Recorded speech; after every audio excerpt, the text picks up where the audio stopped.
The Appalachian woods were a sepia-toned nightmare in the fading October light. Skylar and Jaden, both armed with backpacks and a shaky YouTube channel dedicated to paranormal hikes, had trekked miles off-trail to film near Flatwoods, West Virginia. The air smelled like damp earth and distant campfires, and the trees groaned like old floorboards.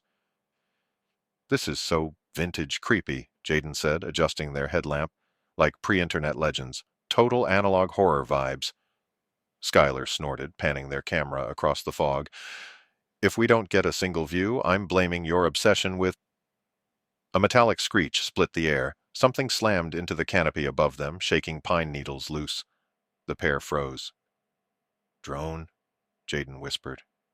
"Too loud," Skylar said, zooming in on a flickering red light pulsating through the trees. "Let's check it out?"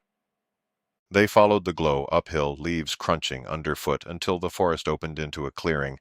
There, half buried in ferns, was a jagged metal object, a fractured sphere, steaming and etched with symbols that looked like circuitry.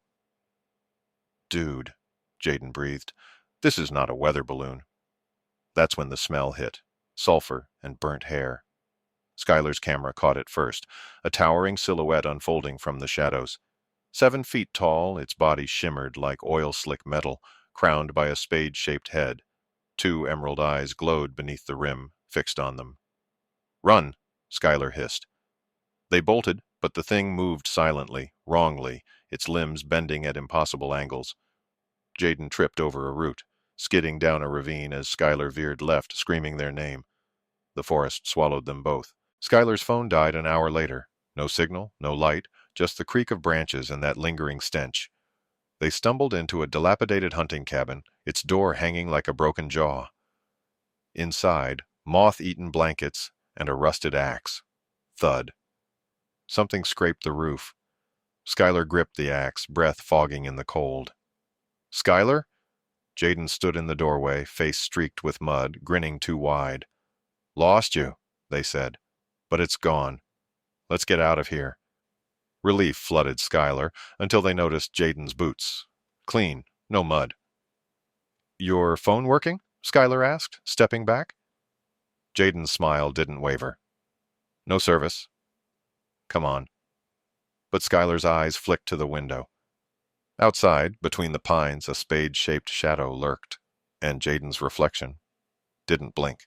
They ran again, Jaden's laughter echoing behind them, too sharp, too hungry. The thing kept pace, gliding through trees like smoke.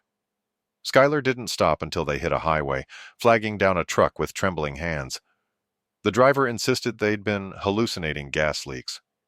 But when Skylar checked their camera later, the footage was there.